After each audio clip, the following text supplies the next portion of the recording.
kemarin kita menyaksikan beberapa laporan berita dari media cetak maupun media elektronik itu tengah hangat membahas mengenai itu loh awak pembajakan yang ditawan oleh pembajak Somalia. Ya, sudah sebulan lebih dan ini juga menjadi salah satu concern karena mereka juga tenaga kerja Indonesia. Termasuk tenaga kerja Indonesia. Yang tengah mengirim barang sampai menuju ke Belanda ya. Iya. Amsterdam kalau tidak salah. Betul. Nah, apakah ini menjadi salah satu permasalahan yang juga akan kita bahas di sesi dialog?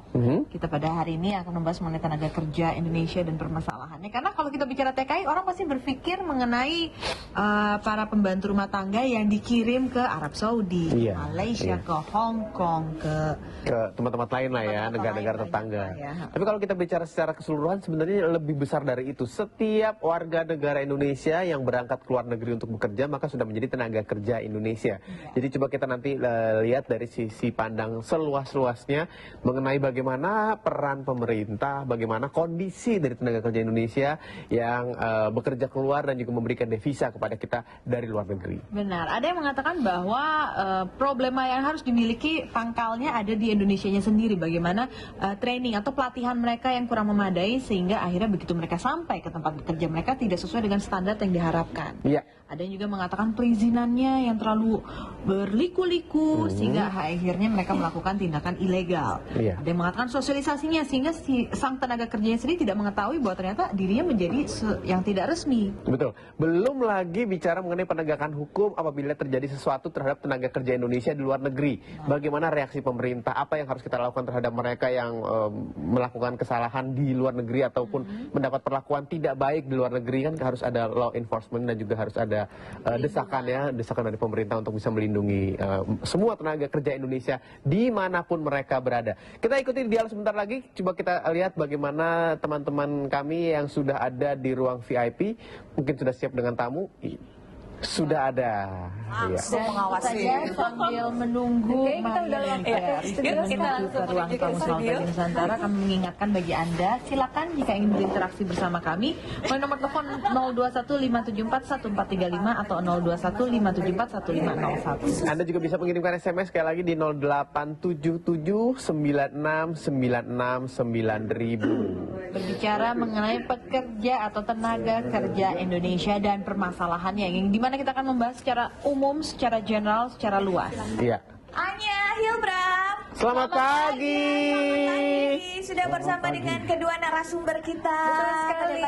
Ini dia ada Bapak Anton Sihombing. Selamat pagi. Selamat pagi. Dan juga ada Bapak Del Agus. Selamat pagi Pak. Suka begitu Pak. Ternyata perhatian selamat pagi Bapak. Ya, selamat pagi juga. Oke, selamat pagi.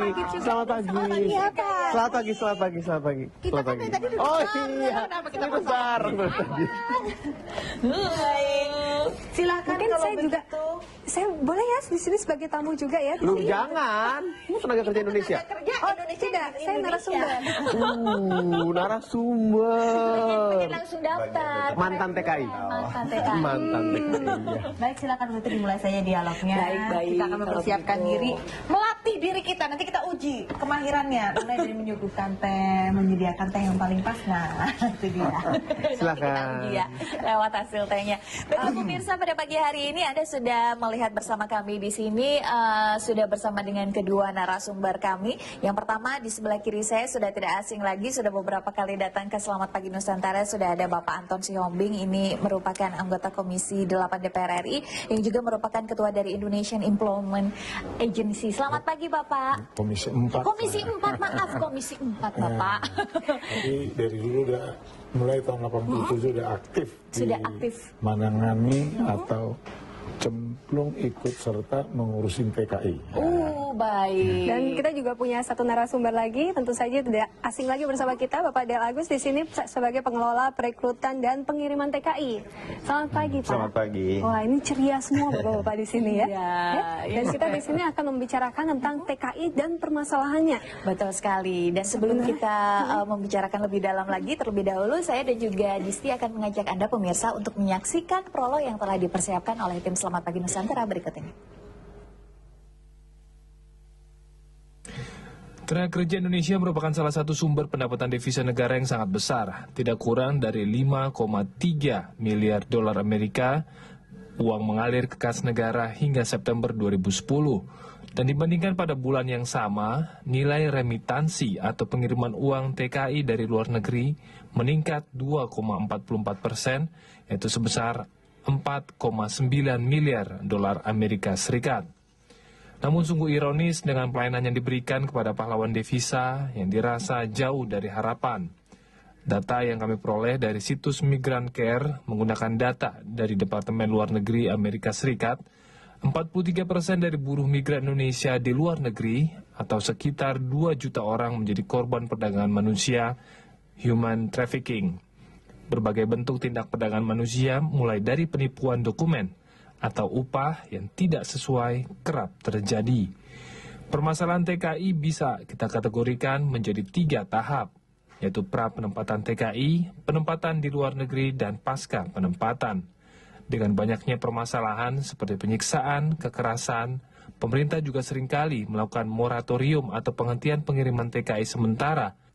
Namun hal tersebut tidak berlangsung lama karena hal ini menjadikan pemerintah dalam posisi dilematis. Di salah satu sisi, pemerintah belum bisa menyediakan lapangan pekerjaan di dalam negeri, namun dihadapkan kepada berbagai permasalahan terkait penempatan TKI di luar negeri. Dan permasalahan penempatan TKI di luar negeri kita akan bahas dengan narasumber dari anggota Dewan Perwakilan Rakyat dan pemerhati TKI sesaat lagi. Ya pemirsa, itulah tadi sedikit garis besar mengenai apa yang akan kita bahas di pagi hari ini, yaitu tenaga kerja Indonesia dan seputar permasalahannya. Apabila Anda ingin ikut bergabung bersama kami, Anda bisa menghubungi kami melalui line telepon di 021-574-1435 atau juga di 574-14, maksud kami 574-1501, dan juga melalui SMS di 0877-9696-9000. Dan untuk memulai perbincangan pada pagi hari ini, Disti dari tadi sudah ingin bertanya ini karena sepertinya. di sini kan kita melihat sepertinya permasalahan ini selalu ada dan tidak pernah selesai gitu sepertinya kan ya. Ada dibahas sebentar tapi berhenti di tengah-tengah. Emang seperti itu Pak? Atau sebenarnya sampai tuntas permasalahan itu sebenarnya diurus? Memang masalah TK ini serba rumit. Kalau saya jujur mengatakan, saya mengikuti penempatan TK ini mulai tahun 87. Dari ketua kelompok kerja Indonesia Singapura Malaysia, terus dari ketua Konindo, terus menjadi Sekjen Abjati, wakil ketua umum Abjati, ketua umum Majaspak, ketua umum Minesa. Saya jujur mengatakan, saya rasa pemerintah belum bisa berbuat sesuatu yang maksimum untuk kepentingan TKI. Selalu dikatakan salah perekrutan. Kalau saya lihat, permasalahan 80% itu karena kurang afdolnya perlindungan TKI di luar negeri.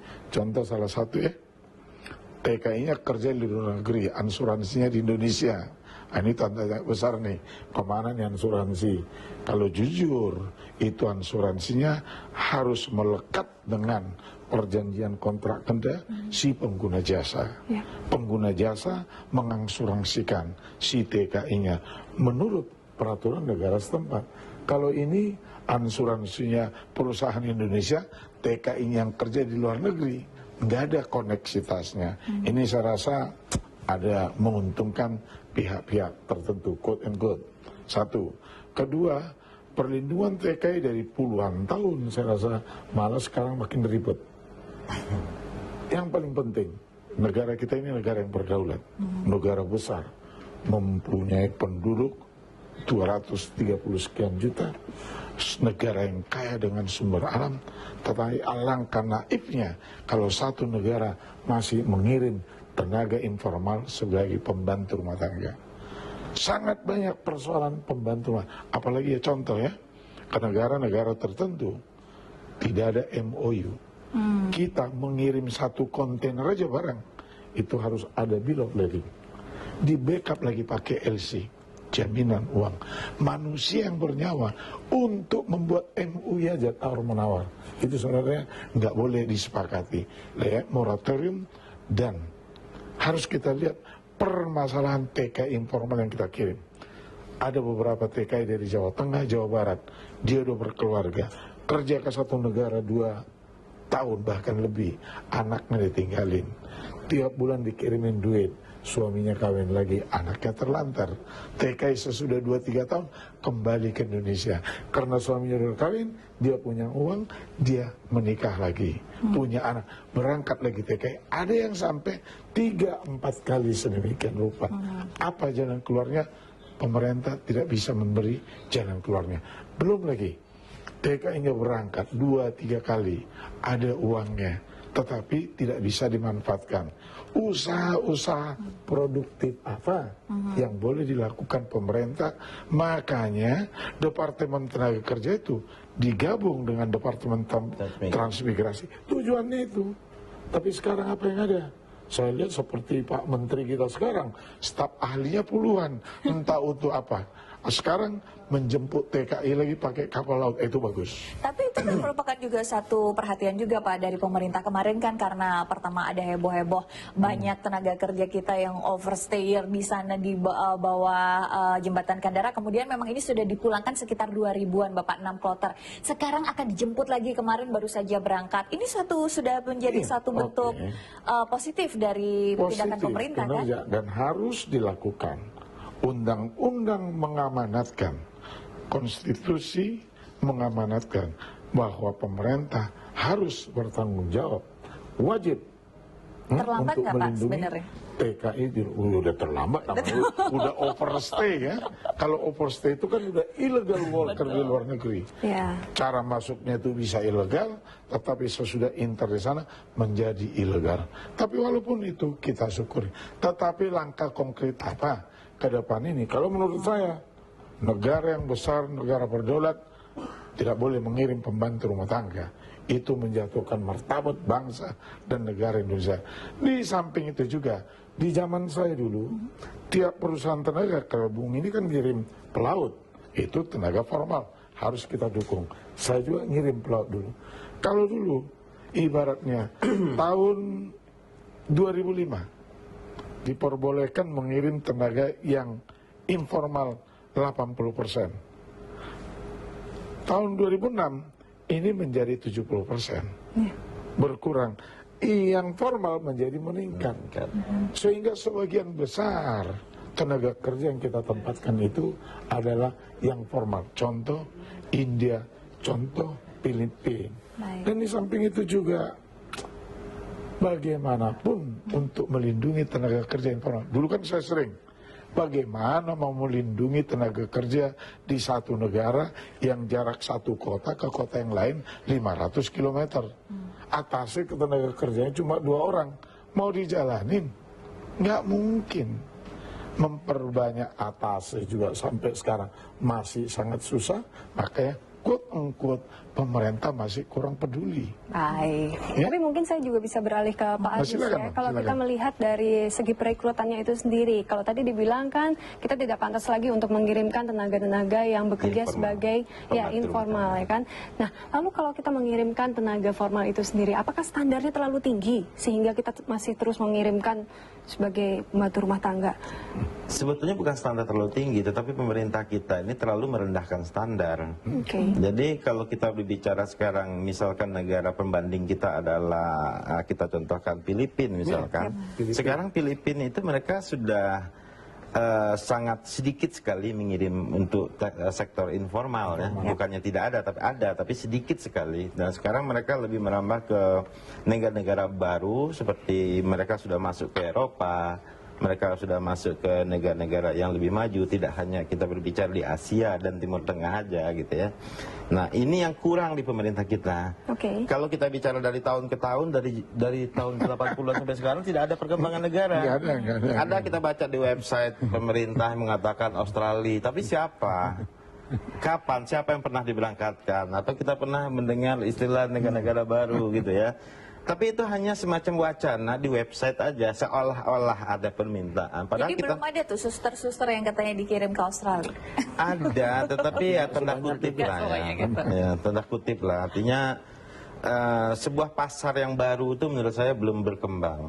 Ya, belum berkembang. Terus seperti saya pelaut, kita tidak diperhatikan, saya ini anak tiri di mata pemerintah gitu. Jadi kita pelaut itu harus ini sendiri, menerobos pasar sendiri. Ya segala-galanya sendiri. Dan kita masuk ke negara-negara yang mungkin tidak terpikirkan gitu, negara-negara yang kecil. Oke, jadi seperti apa nih negara-negara itu biasanya? Ya misalnya kita masuk ke Mauritius, Fiji, Pago-Pago, ya terus Abu Dhabi. Ya Abu Dhabi, tapi lebih banyak di Pasifik gitu ya. Ya. Kemudian ya itu yang negara yang mungkin selama ini tidak terpikirkan, apalagi itu pulau-pulau kecil ya, pulau-pulau kecil sekali. Tapi Pak Delagus, saya kalau misalnya melihat permasalahan-permasalahan yang selama ini terjadi di tenaga kerja kita, kebanyakan dikarenakan adanya komplain dari para majikan karena memang mereka tidak bisa mengerjakan sesuai apa yang diinginkan, kendala bahasa segala macam. Sebenarnya ketika seseorang ingin menjadi TKW atau seperti itu tenaga kerja Indonesia, apakah sebenarnya ketika dia masuk dalam suatu agensi itu memang diarahkan oleh agensi, oh kamu memang lebih ditempatkan di Malaysia misalnya, kemudian yang satunya di Taiwan, atau mereka memilih sendiri sebenarnya tanpa melihat kemampuan yang dimiliki, saya pengen di Hong Kong deh gitu, itu bagaimana tuh Pak? Ya kalau kita berbicara secara umum tentu mereka memilih sendiri. Memilih sendiri. Tetapi biasanya ada, misalkan begini, saya ambil contoh, misalkan mereka memilih untuk Taiwan, lalu mereka berada di penampungan sekian bulan, tidak ada perkembangan, tidak mampu berbahasa misalkan, kemudian pada titik tertentu mereka akan minta, oh ya Pak mungkin sulit masuk sana karena persyaratannya terlalu tinggi, saya memilih pindah. Itu ada terjadi, tetapi itu presentasinya mungkin kecil. Kecil sekali presentasinya. Itu dari awal udah dipersiapkan TK-nya mau kemana. Ya, Jadi tapi, ketika di daerah mereka sudah memilih. Dan mungkin mereka memilih itu karena tetangga-tetangganya, mereka melihat teman-temannya seperti jadi, itu ya. begini ya, kalau kita mengkomplain pemerintah terusnya tidak bagus. Sekarang yang makmur itu bukan perusahaan. Seperti saya, anggota saya itu ada beberapa puluh. Tapi saya katakan ya moratorium dulu lah, kurangi dulu menempatkan TK. Yang survive itu sekarang adalah broker-broker, calo-calo. Ibaratnya masuk ke satu kampung, TK-nya nggak boleh diangkat kalau nggak melalui brokernya. PJTKI yang harus bayar 7 juta sampai 8 juta per orang. Ini saja nggak bisa dituntaskan. Contoh, Singapura dulu kita yang menggagas penempatan TKI ke Singapura tahun 87. Tahun 87, 88, 89, 90 tidak pernah dipotong gaji TKI 1 hari bahkan 1 bulan pun.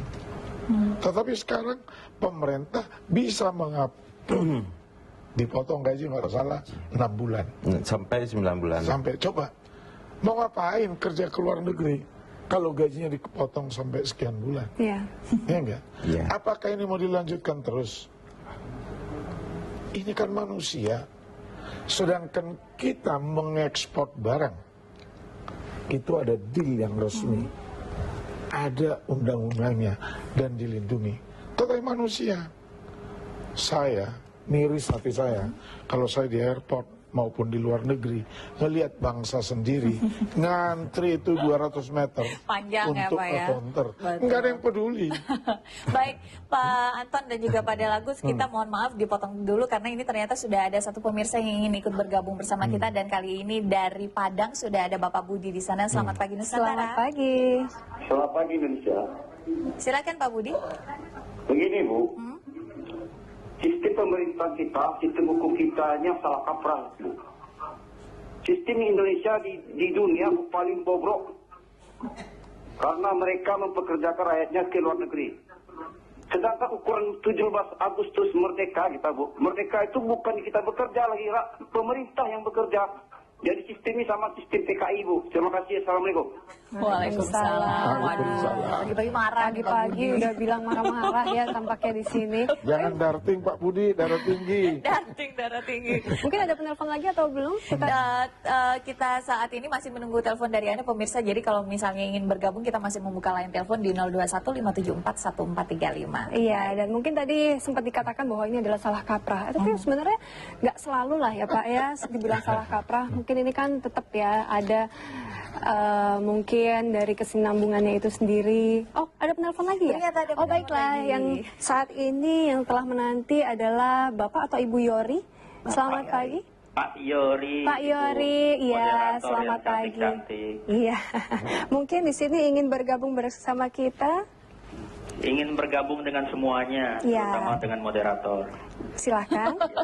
Ya. Jadi Bisa, Pak Yoris. saya berharap ya, itu sistem informasi komputer yang dimiliki oleh imigrasi, setiap warga negara Indonesia yang keluar, itu bisa dilihat oleh komputer di setiap perwakilan Indonesia di luar negeri. Itu sehingga perlindungan terhadap setiap warga negara itu lebih efektif karena semua informasi yang keluar itu, yang muncul di komputer perwakilan Indonesia di luar negeri itu lengkap informasi setiap individu, sehingga terjadi sesuatu terhadap individu tersebut jelas apakah dia punya tiket pesawat balik, siapa penanggung jawab di tempat kerja yang di luar negeri, atau apapun yang berkaitan dengan keselamatan bagi si warga negara Indonesia di luar negeri. Jadi anggota Dewan ini saya berharap untuk mendorong pemerintah untuk membangun sistem informasi yang integrated ya, antara Direktur Jenderal Imigrasi dengan Kedutaan Besar Indonesia di luar negeri. Dan saya juga berharap bahwa sistem pendidikan Indonesia itu justru mencontoh negara lain. Kalau perlu untuk tenaga kerja buruh, itu kalau perlu kita import. Dan orang-orang yang berkeahlian teknologi tinggi yang kita import juga. Tetapi untuk middle management, kalau kita contoh di Arab, itu mereka itu nggak mau kerjaan-kerjaan nyiram tanaman, itu kalau perlu import tenaga kerjanya. Tetapi untuk pemimpin decision maker, jangan justru kita import dari luar. Kita harus warga bangsa sendiri yang menjadi pemimpin di negara sendiri. Terima kasih. Terima kasih Bapak Yori. Setuju. Tapi sebenarnya Pak Yori, waktu itu kita juga sempat berbincang dengan Pak Jumhur dari BNP 2 TKI. Sebenarnya untuk sistem online informasi mengenai tenaga kerja Indonesia sendiri, apabila tercatat dan memang legal Bapak menjadi anggota, itu sebenarnya sudah terdata semuanya. Cuma kan kadang-kadang yang menjadi masalah yang nakal-nakal ini, ya kan Pak? Negara tertentu itu bisa diterapkan, tetapi ada negara yang hukumnya juga tidak berkesinambungan, masalah tenaga kerja informal itu nggak bisa diterapkan. Tetapi harus diingat ya, tenaga kerja itu tidak boleh dibendung, tidak akan terbendung ke Indonesia. Itu seperti arus. Kalau welfare atau kesejahteraan pekerja di Indonesia minim atau sangat kurang atau banyak pengangguran, ini kan bicara lapar, bicara perut, bicara keluarga. Itu akan seperti sungai, tidak terbendung, akan mengalir ke luar negeri. Apalagi yang resmi kan lebih sulit daripada yang nggak resmi. Memang kayak gitu Pak? Memang seperti itu? Oh memang. Itu sudah kenyataan ya? Itu sudah yang keluar negeri, saya dulu bisa mengatakan itu tahun 71-72 saya sudah sekolah di Belanda di pelayaran. Tahun 74 saya selesai lulus dari Akademi Pelayaran, saya kerja di luar negeri. Ngapain saya kerja di Indonesia? Udah gaji 300.000, kita udah dapat $3.000. Nah, seperti sekarang ya, ini saya kasih Bung Tommy, lulusan sekolah tinggi ilmu pelayaran. Kebenaran saya 2 periode ketua alumni, sekarang ketua penasehat. Itu 80% yang lulus itu ditampung perusahaan asing. Ya, keluar ke Abu Dhabi. Ada yang gajinya udah 1 bulan sampai $80.000. Ya. Saya lihat sendiri. Bahkan ada yang hampir 1 miliar 1 bulan gajinya. Itu captain atau port master, mooring master. Bandingin ya, sekolahan itu dibiayain pemerintah sebagian. Underbow Departemen Perhubungan. Tetapi udah lulus, masuk ke Departemen Perhubungan, susahnya nggak karuan. Selama ini disekolahkan. Ya, perusahaan luar yang mengambil. Ya. Ini coba, ngapain kita kirim pembantu rumah tangga? Galakkan industri, tingkatkan pembangunan industri, buka lapangan pekerjaan, hidupkan ekonomi pedesaan. Ya. Jangan cerita 5,3 miliar remitan 1 tahun, tapi kita menghisap keuntungan di penderitaan TKI. Siapa yang tahu kalau satu majikan di luar negeri, TKI kita kerja sampai jam 2 malam. Kalau dia malam itu merasa sakit hati, dia berdoa atau tahajud, siapa yang didoakan? Apa kita biarkan negara kita sedemikian rupa? Negara yang besar, negara yang berdaulat. yang katanya penuh dengan perasaan ketimuran. Iya deh. Jadi kalau saya, pemerintah, presiden ke depan harus mengambil langkah yang konkret. Penderitaan TKI yang informal itu sangat banyak sekali. Keluarganya ditinggalkan, anaknya dan harus ditinggalkan, dibenahi. dan harus dibenahi. Tapi ini kita juga ingin mempertanyakan bagaimana ya kita mau menguji nih tenaga kerja Indonesia yang membuat tes setiap hari, apakah sudah ini sudah terlatih ya? Iya, sudah terlatih. Jadi harus kita uji sekarang. Bawa koran. Oh, bawa koran. Hari ini saya nyuruh orang. Kenapa? Pertanyaan bagus. Menambah lapangan kerja. Bagus sekali supaya biar nggak pergi ke luar negeri nih Bapak. Nah, jadi membuka lapangan pekerjaan di sini. Oh iya, betul. Setuju saya. Oke Pak, biar saya bantu. Silakan. Terima kasih Bapak. Ini tekniknya.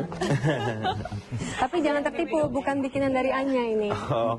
Jadi sama tuh, Malaysia menjadi pengekspor kelapa sawit terbesar bahkan nomor 2 di dunia. Tapi pekerjanya bangsa Indonesia. Ya kan? Nah itulah. Jadi supaya ke Malaysia itu juga kita bisa menentukan bargaining. What can we do? Begitupun dengan Korea. Dengan Korea, dengan negara lain. Siapa yang harus menentukan untuk memulai seperti itu, Pak? Yang memulai titik bargainingnya itu dari pihak mana? Pemerintah harus tegas. Presiden, kementerian, atau mana lagi? Kalau pemerintah itu di bawah kepala negara, presiden. Harus turun tangan. Kementerian dan harus continue. Jadi tidak hanya selama ini kan yang terjadi, kemudian mendatangi satu negeri. Ya, tidak lanjuti. Kemudian yang ada pun juga pembenahan itu menurut saya sih masih setengah hati gitu ya. Jadi saya ambil contoh misalkan begini, pembenahan selama ini kan baru pada batas MOU, tapi banyak hal, misalkan begini, negara Asia terutama, negara Asia ini kan biaya pemberangkatannya itu kan tinggi sekali, dan seluruh biaya yang timbul itu dibebankan kepada si TKI. Padahal kita ada contoh kasus yang lain, misalkan Timur Tengah. Timur Tengah itu seluruh biaya pemberangkatan itu dibiayai oleh si user. Oh, mereka yang ambil. Mereka butuh tenaga kerja, mereka bayar dong. Biaya proses, biaya ini seperti Jepang misalkan. Tetapi apa yang terjadi di Asia seperti Hong Kong, Taiwan, Malaysia, Singapura, itu semua tetap kembali ke si anak. Nah, akhirnya apa? Mereka tidak digaji. Misalkan Malaysia 6 bulan tidak digaji, Singapura 9 bulan tidak digaji, Taiwan yang konon gajinya katanya paling besar, tapi kenyataannya mereka terimanya 1 juta sekian. Wah, pakai bank luar negeri lagi membackup. Bank luar negeri untuk membackup. Karena mereka dipotong 14 bulan gaji mereka gitu kan. Nah, seharusnya ini dibenahi. Nah, ambil contoh misalkan seperti saya memberangkatkan pelaut. Juga usernya Taiwan. Ini kan bicara sama-sama Taiwan. Mereka meng-hire seorang pelaut, saya akan bilang sekian ribu dolar untuk biaya ini, jasa saya, biaya pemberangkatan, tiketing, segala macam, you jamin. Kemudian asuransi sekian minimalnya, gaji mereka sekian minimalnya. Dan mereka bayar. Ini sama-sama bicara Taiwan. Kenapa yang kita sudah mulai seperti ini tidak bisa diterapkan kepada lapangan pekerjaan lain? Misalkan kayak pembantu rumah tangga, walaupun mereka nol biaya dari kampung, tapi kan semua hutang yang dipotong dari gaji. Tetapi bagaimana dengan yang formal? Formal Indonesia ke Taiwan itu membayar harus cukup mahal sekali untuk biaya membeli istilahnya job order. Bayangkan sebuah job order itu bisa dibeli seharga 60.000 NT. 60.000 Taiwan? Dirupiahkannya bisa mencapai 20 jutaan. 20 juta. Ya, hanya job order. Untuk dapat pekerjaan. Mau minta pekerjaan aja mesti bayar dulu. Pekerjaan saja. Iya kan? Sedemikian tinggi. Padahal mereka butuh tenaga kerja. Tanpa tenaga kerja perusahaannya nggak jalan. Jadi oleh karena itulah di backup oleh bank. Bank dari Indonesia belakangnya udah agak mau, tetapi dari 5 tahun yang lalu bank dari Taiwan 3 yang bank. backup. Tetapi